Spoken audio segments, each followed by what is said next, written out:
Well, hello and welcome everybody to the second hour of Mind Shifters Radio. Today is Wednesday, August the 27th, 2025. Hope everybody is doing well. We had a great session yesterday, and I'm sure that going through that worksheet helped everybody.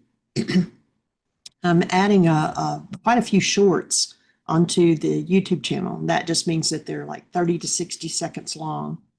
And so just takes a moment to watch the little videos. And I've actually put out there, today I'm putting up ones from Naturopathic Keys to Health. Excuse me. I also added new pictures to our homegrown park on our website. So lots of changes, lots of things going on. So welcome, Michael. Thank you, dear heart, and welcome everybody. Delighted that you're here and excited about what the conversation is going to lead to today. If you're out there in listener land and you have a thought, a question, an insight, something you want to share with us, please push that mute button. And welcome to Yinka all the way from England. Delighted that you're here. We got a good part of the country covered, and at least England in there. Maybe Peter will show up from Sweden today too. Let's see what happens. How are you, Yinka? Anything to share with us? So if you're out there in listener land, how do you be? What's exciting in your world? Anything you would like to share? Questions, thoughts, answers?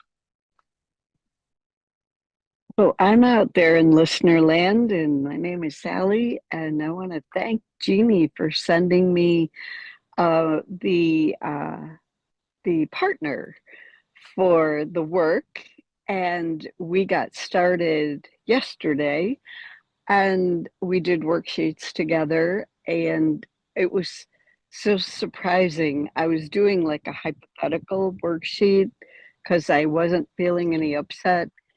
And hypothetical turned into a really, really big deal worksheet on my daughter and my mother. So it was again more work digging deeper with the mother-daughter thing, and just so grateful to be with you again. Awesome. One of the things that I'll oftentimes say to people is, to do just a small issue. And that's kind of a trick thought, because there are no small issues. When you start digging in, the great thought in the Course of Miracles is the slightest rage or the slightest irritation covers the deepest rage. And so it all leads somewhere. And you'll hear a little voice in the background. I have this little guy, Lincoln, who's sitting up on my chest right now. He just woke up from about a 2-hour nap on my shoulder. And so he may have some input for us on the class. Love him. Thank you. All right. And thank you for saying thank you. And Yinka said that she's listening, but she's traveling on coach, and it's really loud there, and so she can't unmute. Sure. Cool. Okay. Well, anybody else have a thought for us? What's exciting? What's happening in your world? Terry, I see you're out there with the exciting things that have been happening in your process. And so we'll hold the space that all things are moving forward. Feeling better and better every day. And I got a little more energy, a little more muscular movement. My little hydrogen machine came today. I haven't had a chance to use it. I'm looking forward to trying that out, the hydrogen water. Cool. Awesome. Yeah. It's pretty amazing what that it's like. Basically, it's like when you breathe it, it's like breathing, or when you drink it, it's like drinking vitamin C. It's an antioxidant. It's really pretty powerful, and it's literally the smallest atom that there is, and it goes into places that some antioxidants just don't normally go. So it's powerful, and so inexpensive. Yeah. How many glasses of the hydrogen water do you drink a day? I usually start my day out I've been doing this for about 3 years now with about 50 ounces. Before I eat anything, I usually do about 50 ounces of water, and then I'll drink, a few more glasses of it throughout the day. But that's my starting point. And I have a device that does about a quart at a time. And I just came across this water bottle, and I've pretty much weaned off of using the larger device and just do the individual water bottle. And it's pretty cool. So just and you can breathe it. They've done research with breathing hydrogen. The one bottle that I suggest to you comes with the cannula, and so you can just breathe it. And they've done up to hours a day for weeks at a time. You can breathe about as much of it as you want. And what I've noticed with it is just there's, along with everything else that I do, there's just been an increased sense of well-being physiologically, and it seems like, and it's hard for me to tell, but it seems like it's advanced my processing work. So I don't know. Time will tell. I've just been doing the breathing of it just over the last, I don't know, I maybe got mine 10 or 12 days ago, maybe 2 weeks ago. So go for it. And you can use it in the car too. It just charges with the regular USB C port. So you can put it in your phone charger. Hey, I was looking for I was looking through the worksheets, all the different sheets on online there. The one that I was remembered was when you do the mind goal management. I seem to recall there was some pages for doing your immediate goals, daily, weekly. Then there was annual and 5-year goal. Am I remembering correctly? No, actually, I'm remembering that correctly. Do you remember? You know what I'm talking about? Well, you wouldn't ever find that worksheet because I've never had one. 5-year. Yeah, plans. Okay. But no, I do the. Yes, you perhaps heard me say that I've gone to different people who are working with goals workshops, professionals and such, and usually you come out with your daily, your weekly, your monthly, your yearly, your 5-year, your 10-year, your 20-year, your lifetime goal, and people are so loaded with stress they don't know what to do with it. So. Yeah, the plan is what I was talking about. Relating to the right. You encourage us to plan out as we learn to select our goals. You still have the plans. And for some reason, I thought there was maybe, I'm going to go back through my Laws of Living book too and see if I can it's in Laws of refresh my memory. Yeah, I don't recall which lesson it's in. It might be lesson 8, but I'm not sure. In Laws of Living, but yeah, we've got the planner is in there. Yes. Okay, great. That's what I was looking for.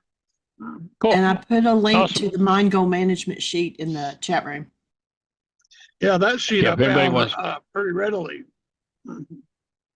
Yeah, if anybody wants to touch into the mind goal management process, basically most of the world has no clue that when Yeshua 2,000 years ago said, "Sufficient for the day are the evils thereof," he was talking about the spiritual faculty of will and the ability to manage your own mind through managing your goals.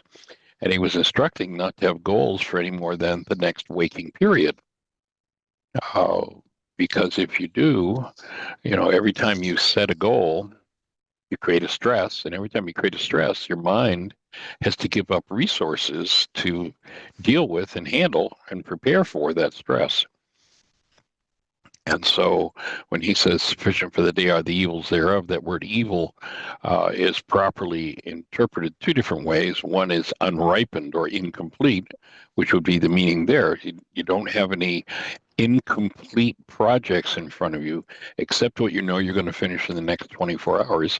Everything else you put in your planner so that you don't actually load it into your mind and create the stress and use up resources. It's kind of like your computer. You open your your CAD program, you open your email, you open your text program, and they all work just fine. But open another 2 or 3 programs, you've used all the resources, and the computer crashes.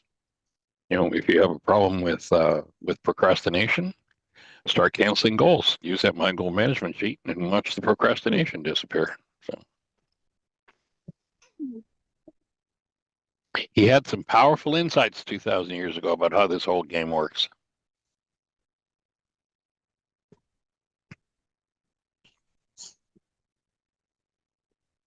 So any other thoughts for you, Terry?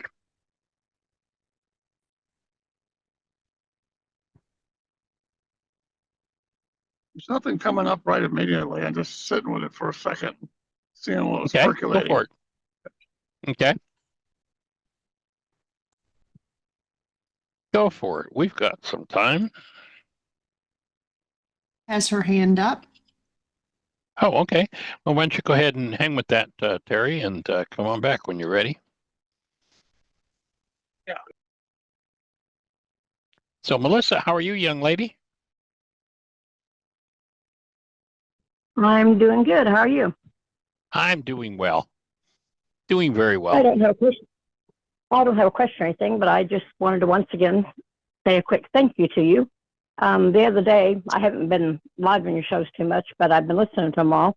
And about, I don't know, a week or so ago or something, you made a comment to, I'm not sure who it was because my short-term memory doesn't work well. Might have been Susan, I believe it was. You were telling her that she should try referring to her ex-spouses or ex-spouse, I don't know if it was more than one, right, as a former instead of ex. And right. I made a mental note of that. And since then, I've been, anytime someone's brought up or I've got a phone call or text from a former spouse or boyfriend, I've been making myself look at it in that way. And I'm really kind of amazed at how much, instead of it being a negative thought when I get a text or a phone call or a thought, how much a difference it makes. And it's really helped me, especially with a particular person. It's kind of made the tone of the call or anything just a better thing instead of negative. And I just wanted to say a quick thank you to you, as well as tell everybody out there in listener land that, as always, they should listen to you and pay attention to what you say. Well, thank you for saying thank you. And, the difference being that that for most people, when they have somebody in the category of X, it usually involves some form of hostility or fear. And so it calls the hostility or fear filter into place. And, if you remember when they said to Yeshua 2,000 years ago, what's most important in the law? And the law not being some sort of authority telling you what to do, but rather in how things work. And what he says is not love God, love neighbor, and love self. He says have Rachma. And so when you put somebody in the category of former, it's much easier to have that filter set in the mind, which means you have a totally and completely different set of data for formulating behaviors, attitudes, and interaction with that person. So, yeah, it makes a difference. Yeah, I never even really thought about it because I never thought of it as even a negative term. I just thought I'm no longer with them, so they're an ex. But yeah. Really, I mean, cause it's been maybe a week and a half or whatever it was, and it really anyway, it really does work, and I appreciate it. So I just wanted to mention that, and that's all I wanted. Awesome. All right, delighted. Thank you. All right. Thanks for pointing it out and making that emphasis. Maybe that'll help someone else to make a shift in that regard. Well, it really works. All right. Cool. Thank you.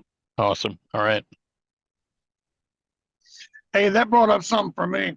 So, and I heard that too last week, and I immediately thought, yeah, let's look at that former, because as it happened, I just was in some dialogues with a former, and what was truly amazing was how quickly the skit that you and Jeannie would do with the matching bags. It was like how quick that I got triggered and fired off.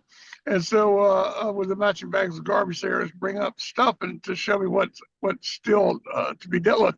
But the piece that I'm getting around is like the story. I love the story about John the Baptist because I certainly had to apply that one several times, and and I could recognize that I'd gotten a lot better over cleaning up my stuff, where I didn't have to engage or be right, and no matter what was going on around the dynamics of that. Well, I heard you were a master at that, playing John the Baptist thing. Yeah, it's like yeah. I guess it depends on how you look at it. Yes. Yeah. Well, definitely, one of the things that our culture does is we tend to buy into the idea that we're objects and that other people are objects. And when we think of ourselves or others as objects, of course, we're in a culture that objects are throwaway. And so often, we can treat people like objects so that they can be discarded at the point where, like other objects, they're no longer useful. Whereas when we realize that we're beings, and even if we're not in a particular form of relationship with someone, that when we can hold a space within ourselves of love and extend that love to whoever that is, everybody benefits.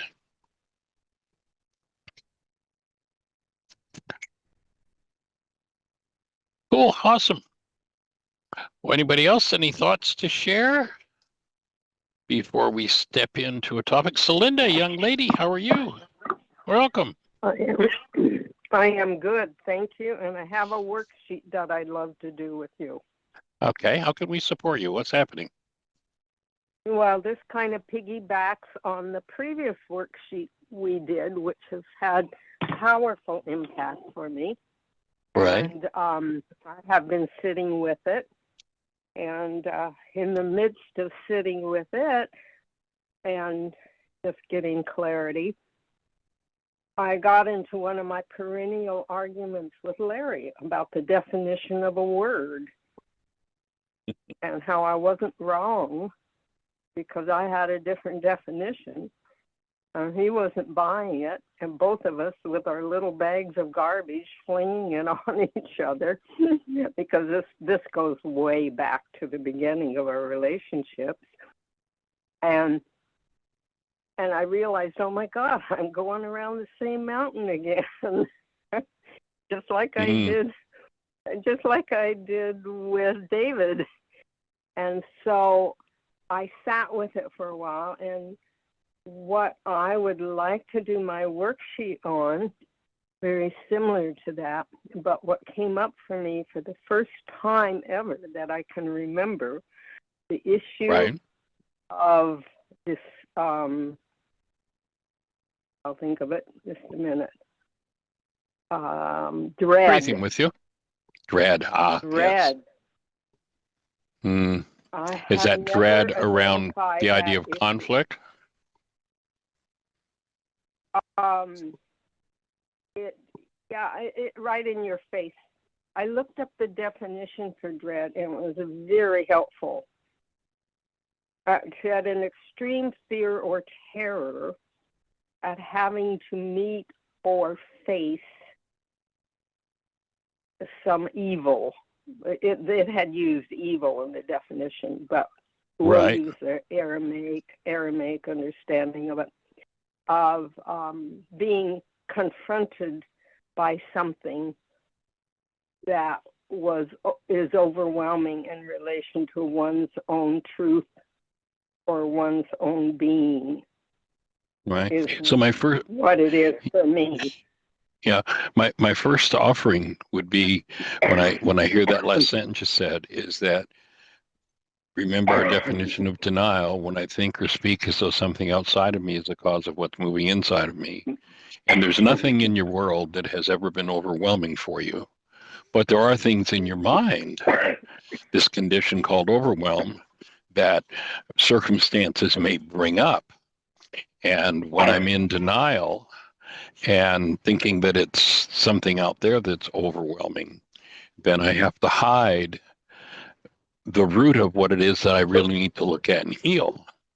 And so when I can directly recognize, oh, I have overwhelm in my mind, and I can put it on myself or Larry or Michael or, whoever happens to be handy or whatever happens to be handy, then I can bring the energy of overwhelm, which is oftentimes related to a power person dynamic, to the surface and simply dissolve it. Bingo. Because it's the same power person situation. I mean, it comes back to the same power person dynamic. Yeah, definitely. Yeah. And I agree with all that. And I just was amazed at when that word bubbled up. It is so related to the power person dynamic and the previous of needing to be right in order to be safe, needing to have somebody validate my opinion or me in order to be safe. And also another word came up for me, in order to be connected. No, which is safety, right? Mm-hmm. To belong. Yeah. To be included. Yeah, there's an ancient principle, if we're not in harmony with what the group, and the group's about survival, then you get ejected. And, there were times in history where if you got ejected, you were dead. It was literally life and death. Yeah, and definitely. if that's an old genetic pattern, then literally the overwhelm could be about literally the fear of life or death. Yeah, being cast off, being rejected, being abandoned, right? So we're glad you're here. So we're glad that you're here, and we open our hearts to embrace you in our love fully. Oh, and we're glad that you're part of our community. Really sweet. I feel that. That's why I've stuck around. Yeah. You got it. Yep. You got it. Yeah. I figure if I spot it, I got it. in all of the meanings of that. Yeah. And over the years, you've even given me an opportunity or two to learn forgiveness, and I still embrace you in that presence. Me with you too, dear heart. I got it. Yeah. I got it. There've been some sweet breakthroughs there. Takes one to know one. Absolutely. Yep. For sure. And in some ways, we're two peas in a pod, Michael. We're all in this together. We're all in this together. Yeah. Aren't we? And I have embraced you doubly so, since recently you have been sharing more and more of your discoveries for yourself. That is so empowering for all of us. Just to say, I'm doing my work too. Yeah, we're all in this together. It's so sweet. Exactly. And for me, though I've been developing this and doing this work and doing my own process for decades, 5+, I feel like it's really, for me personally, the last maybe 3 or 4 years that I've stepped into a much more sincere depth of my own work. Yep. I feel like that in relation to my whole crafting, my whole freedom to craft my truth and my path. And it feels so comfortable to be with a perspective that says, there are many wells, but only one river. Each of us travels and sojourns together, but each one of us travels our paths alone, in company. And that's not even a paradox. It just is what, for me in this moment of time, is such a grand width, wideness, and broad brushstroke in which I am creating my palette, and I'm just so grateful. Delighted. So you're doing a worksheet. So Celinda, I, Celinda, who am love, am feeling. What's the emotion Dread. that you're dread? Okay, I'm feeling dread or experiencing dread. And the thought specifically, I will that never. you have to. Yeah. I will never be able to get past this. Ooh. I'll never be able to escape my patterns, my situation, the people So I've surrounded myself with. Yeah. You know what? You're never going to escape it. Yes. You're right, but you can forgive it. Somebody had to rescue me before. I am now coming to the realization I'm my own savior. And in that process, everybody gets saved. Yeah. I have the power. It's sort of like when Dorothy in The Wizard of Oz wanted to call home, and she was talking to Glinda, the good witch, and she said, "Oh, can you send me home?" And Glinda says, "My dear, you've always had the power to go home. Just click your ruby shoes twice." Right. Yeah.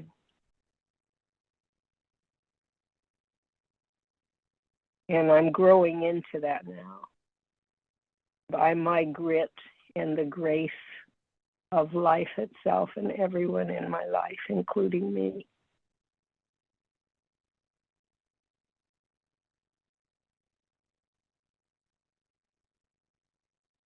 So breathing with you on that one. Right. So the thought is I will never overcome or whatever. Okay. I'll never. Now you change the language. You change the language, and so I'd make a note and do the, let's select which worksheet you're going to do.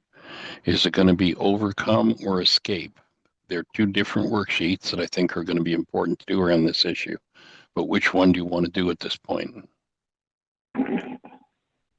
I think I would like to overcome because I don't feel a need to escape now.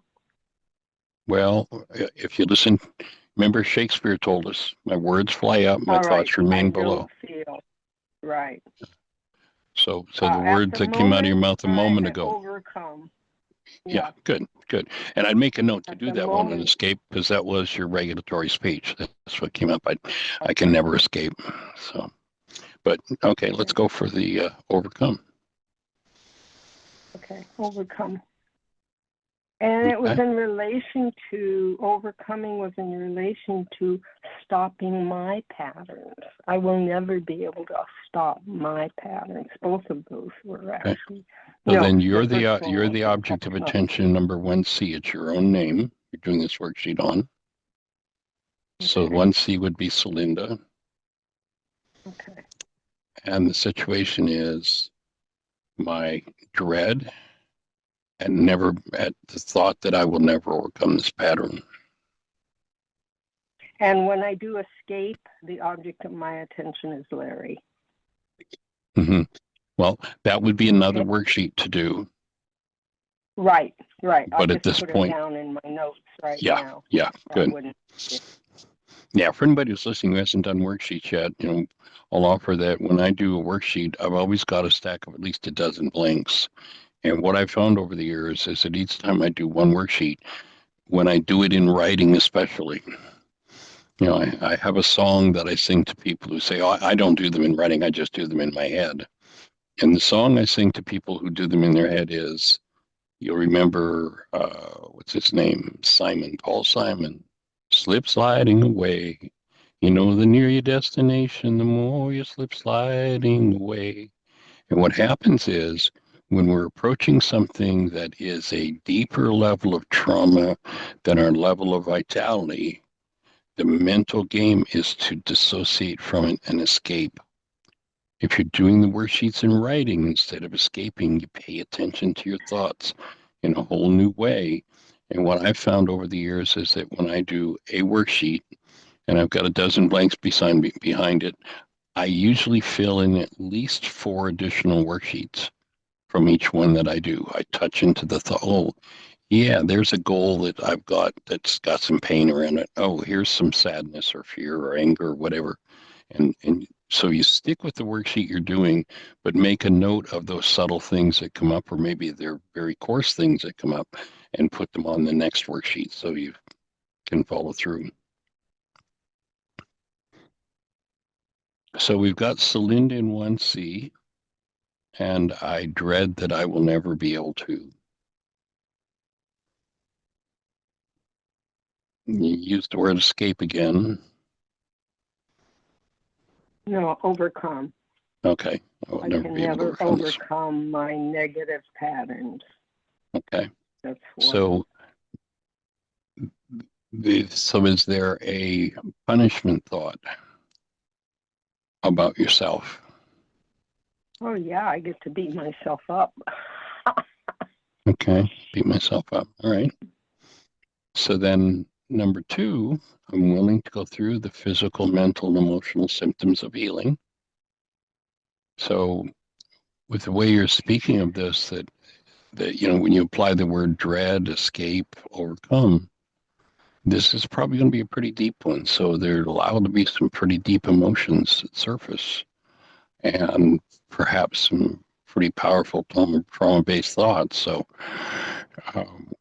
especially, you know, if there are hostility, fear-based, trauma-based thoughts that you've spoken into your field,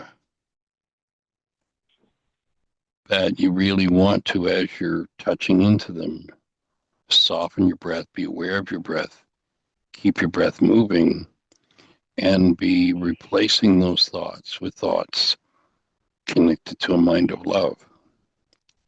And allow your physiology to shift from that disturbance into that state of joy that's more natural.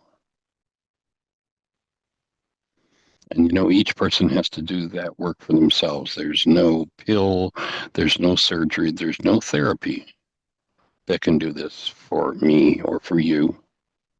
It is literally solely, SOUL, my work to do. It's a work that needs to be done. So joining you, holding the space for that. So are you willing to go through whatever comes up? Physical, mental, emotional symptoms of healing. Yes, I am. Cool.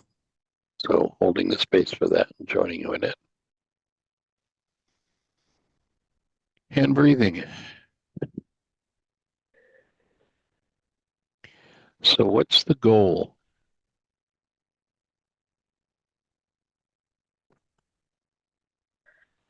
Now, the goal. Okay. I don't want to. The obvious goal based on the language would be to overcome this pattern or to heal the dread. But quite likely that's a surface mind thing. That's not the real goal that's at the root of this. And I suspect we're back to that perennial issue of being safe. Yes. My goal is there's a part of me, the little girl in me, that still wants to be right, because if she's right, she's perfect, and if she's perfect, she's okay. Mm-hmm.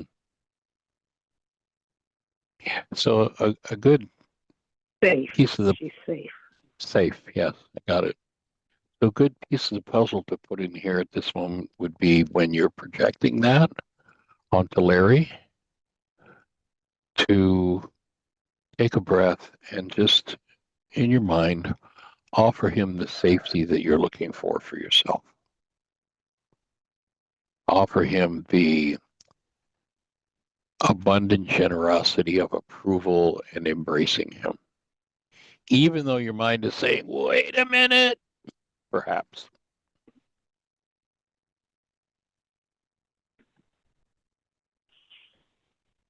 Can you imagine doing that instead of being in that energy? Yes, I'm writing it down right now. Oh,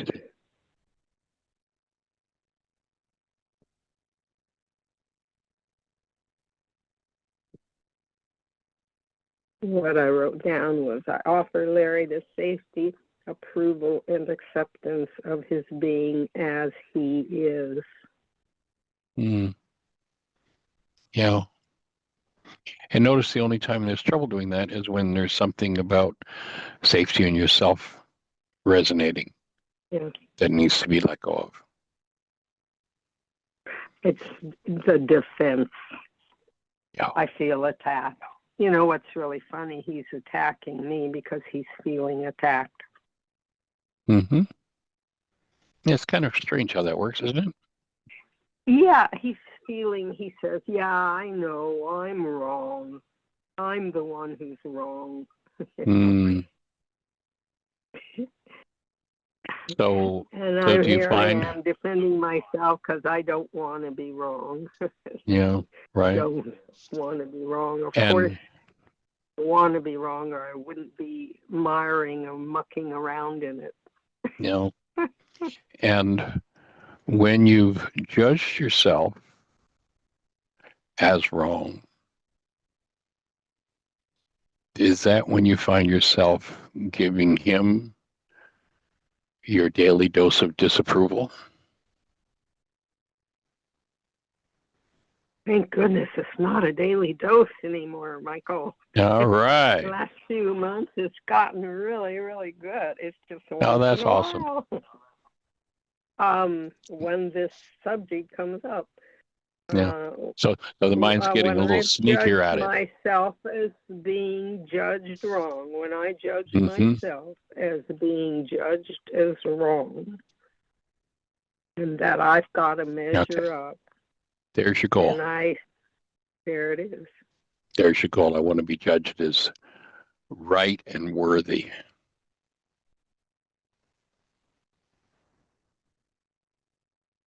That would be the key goal here. Whether mind has some other surface goals, I think that's the core one at this stage. That's what I'd put in number 3. Yeah. Yeah, I was inching my way there. I'm glad you put it so clearly.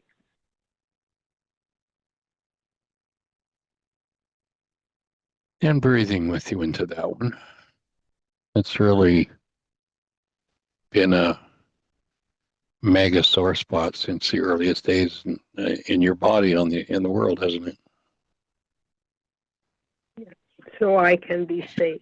And the byproduct of that feeling unsafe is so hyper vigilant that I have just fried my nervous system.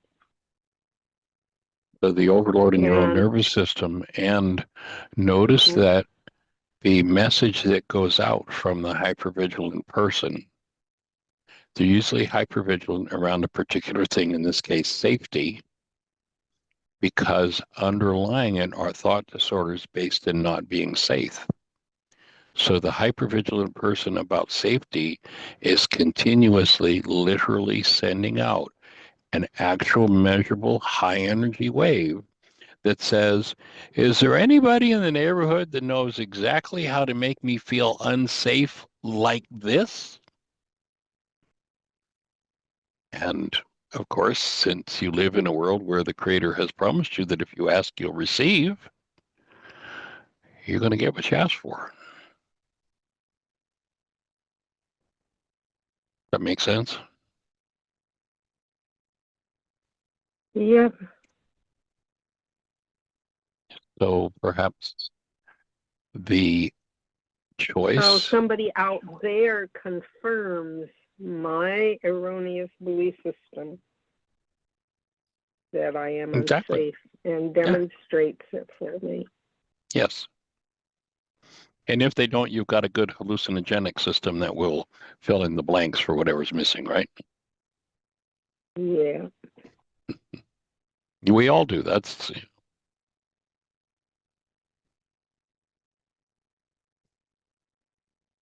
Prove that I'm so not notice. safe. Prove that I'm right. Yeah. And notice that when you're in that hypervigilant state, that's when you dish out the disapproval.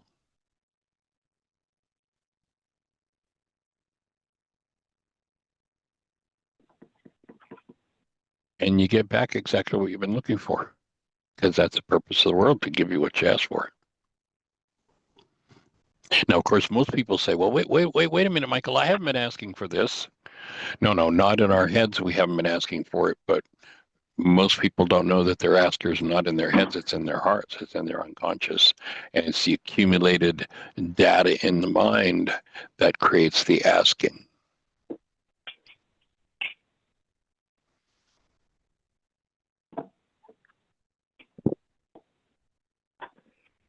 So then step 4, stepping into, you've got the goal clear. Step 3. Yes. I want I want to be judged as right and worthy so I can be safe. Yeah. Okay. Now, number 4, you want to make sure that as you uncover what's beneath the surface with this by canceling the goal, that you have love presence, so that there's the power of breath and love there to dissolve whatever gets exposed as you enter into the forgiveness process.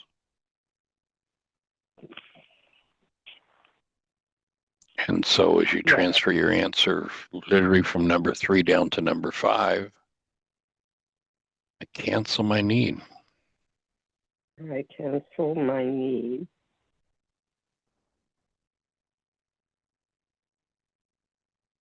To be judged as right.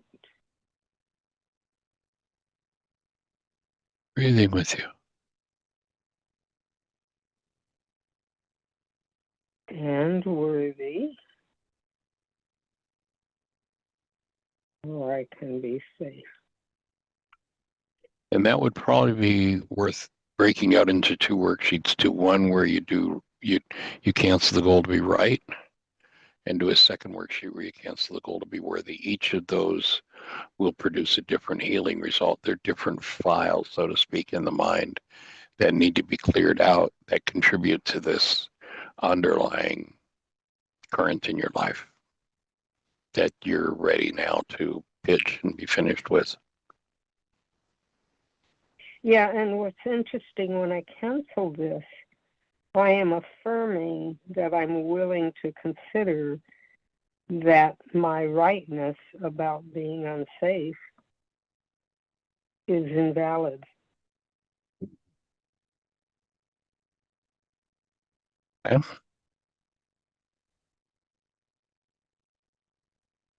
Cancel my need and ask her to acquaint me with the dynamics in my own unconscious around this issue.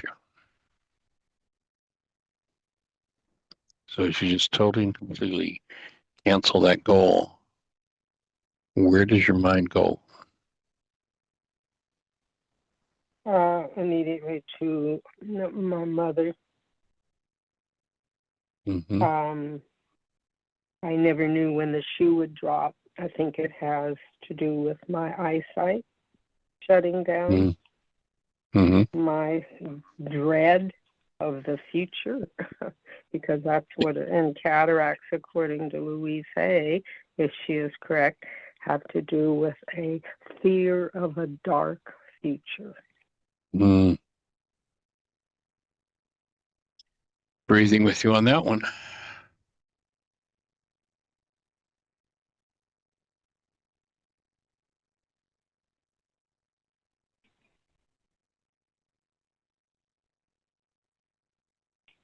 And you want to pull in the breath. Notice if there's anywhere that your body's tight, that you're holding your breath back, if there's any tension anywhere. And you want to, as you cancel that goal, literally just let everything in you soften, and instead of taking a breath, imagine your whole structure opening and just receiving a breath. It's safe to open fully and totally and completely take in the breath of the Creator. Literally taking in the breath of love with whom you share the breath.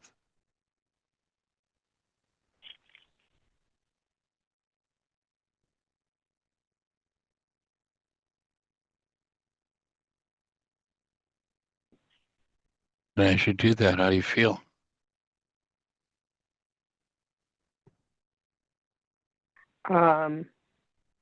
I have just recently begun to work around the word receive.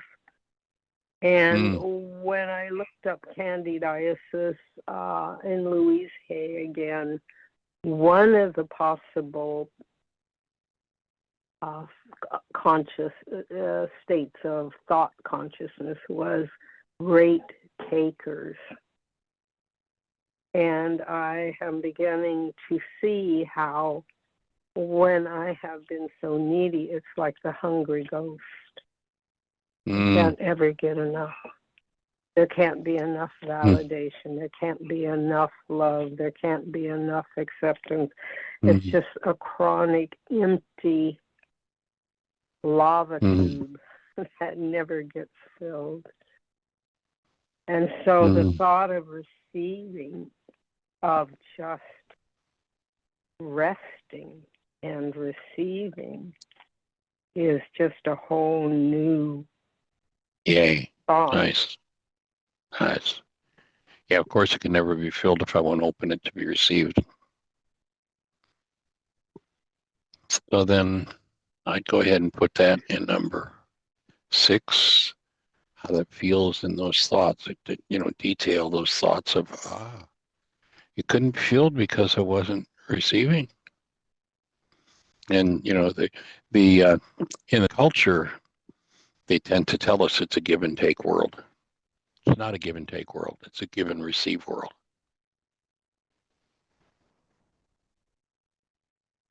And so as you give, in this case, with Larry being the object of attention for this issue on occasion, as you literally source that energy of giving him on the deepest level you can, the approval, the embrace. Embrace is a beautiful word. Yeah. By giving it, who gets to receive it first? You do. Just one moment. Yeah. Speak of angels. Oh, I'm sorry. I thought it was one pardon. I thought it was Larry knocking on the bedroom door, and it was Torrin knocking on the motorhome door. Okay, go ahead. Would you kindly repeat what you just said, Michael? Yeah. So as you allow yourself to receive that, as you recognize that it's safe to receive it, the way to receive it is to give it. Giving and receiving are the same. So when I offer that embrace to Larry, that safety, that approval, that deep level of cherishing, then all of those energies, I get to receive at the deepest levels in myself. Truth is, I can't get it from somebody else. It's like I'm reparenting myself and Larry at the same time, or anyone I'm dialoguing with. If I'm giving it, I am being the mother. And I have often thought that between Larry and me, or any sacred partnership, is sometimes we are dependent, sometimes we are independent, sometimes we are interdependent, and we play all of those roles of being the giver and receiver all in one dance. Sometimes I'm the mother, sometimes he's the father, sometimes I'm the child, sometimes I'm the partner, the adult. You know, it's all. So as you let yourself, in this case, step into that role of mater, mother, matrix, and simultaneously allow yourself to be the child that receives what you're offering, Larry, you get to receive it.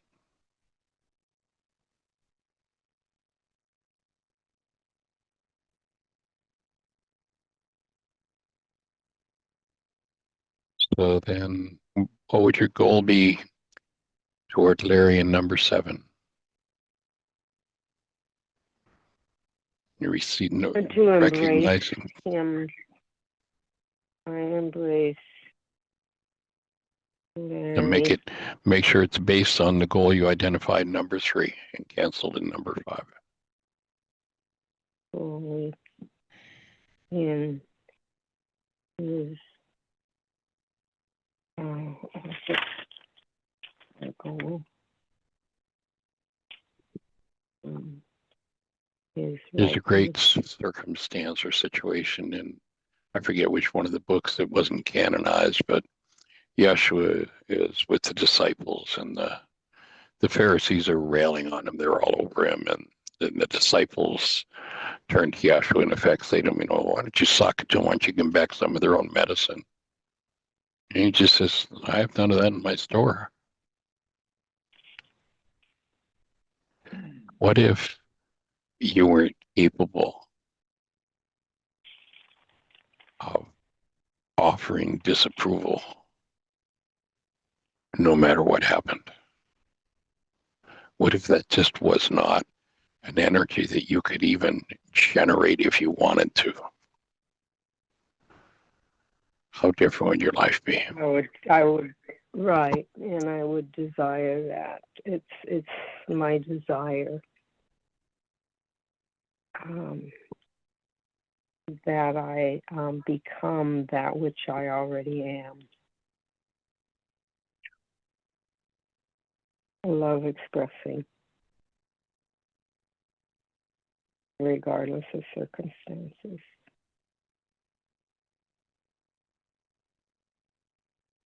So I'm going to just invite you to just take a deep breath as I forgive as to and breathe out fear, hostility, pain-based thoughts,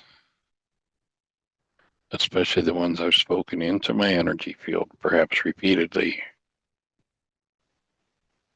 and connect to thoughts sourced from the mind of love. I allow my physiology to move from disturbance to joy.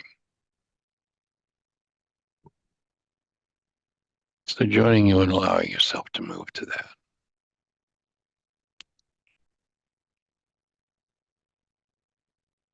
By offering it to Larry and to David and to your daughter, and in particular to yourself.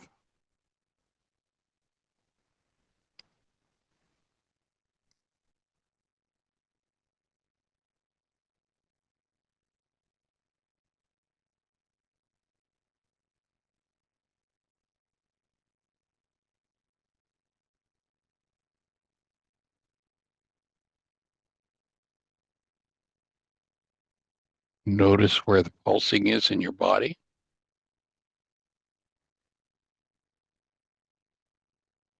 Where the energy is? Mm-hmm.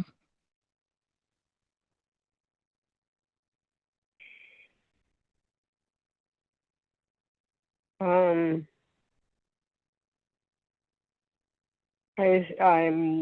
aware of when I'm hypervigilant. I am very tense from the waist up, including specifically my eyes and my chest. That's where my shallow breathing and my holding my breath comes from. Mm-hmm. And I have been focusing just recently on breathing more because I finally realized what you have been saying all along, what Tim Hayes says, Dr. Tim, what so many sources say is that the breath is life. Yeah. It's not only life, but you get to share the life that is of the Creator by sharing the Creator's breath. That's how precious it is. We tend to kind of take it for granted, but that's how precious it is.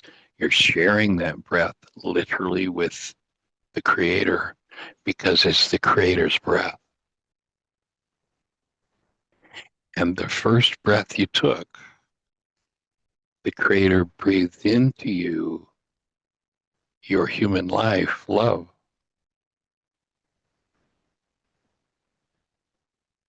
And just like Franklin said when he came out of the Continental Congress,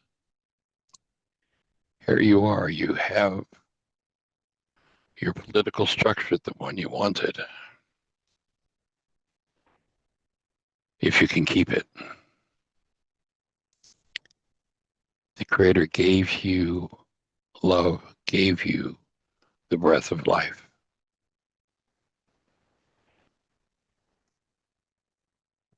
And that was at your first breath. Do you choose to keep it now? Yes. The only way to Breath give it that away you is to allow your mind to source something else.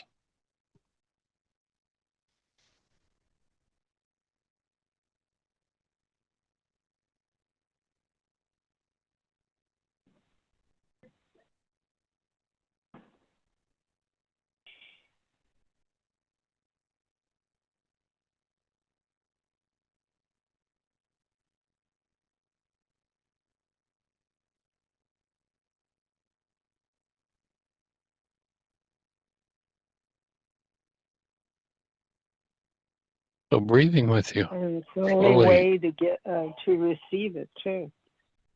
That's it. It's one and the same. Giving and receiving are simultaneous.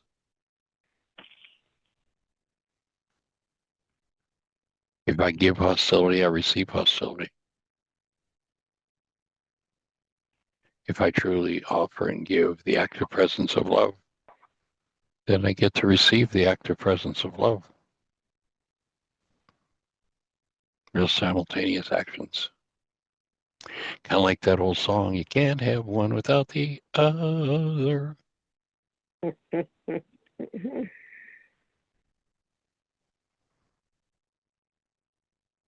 joining you and holding the space, your heart.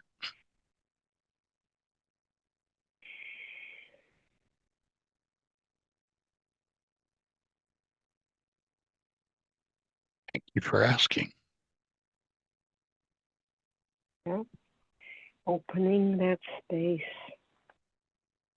the space in our hearts, our minds, that allows our bodies to be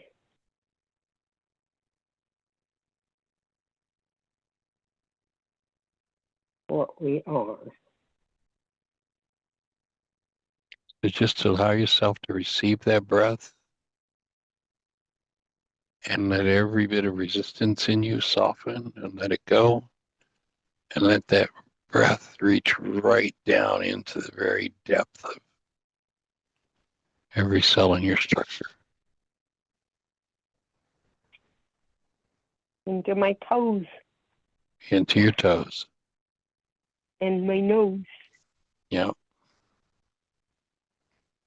Your toes, your nose, your feet, your buttocks, your back, your neck, your eyes. Amen. And a woman. May I share something with you? Please do. Our little, he called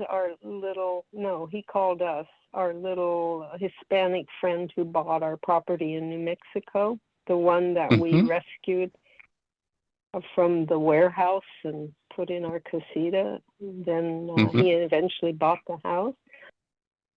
He said that he had a big steel door fall on his upper leg, and he thought he was going to lose his legs. And he all of a sudden had he's a little Anglican priest, that became the Anglican priest after we rescued him, and also the mayor of the village. And he all of a sudden got this inspiration to imagine, to just breathe into his body and to breathe healing into every cell of his body and every tissue. And I thought, oh my God, that's the Aramaic gospel. That's it. So I have been practicing. Yeah. Sweet. Well, you remember Yeshua, though he allowed himself to be baptized in water, the symbolic gesture, he never poured water on anybody. He baptized them with the breath for the removal of energetic patterns that don't belong, which is called the forgiveness of sin. It's much more imminent than most of the world realizes. It's in our physiology.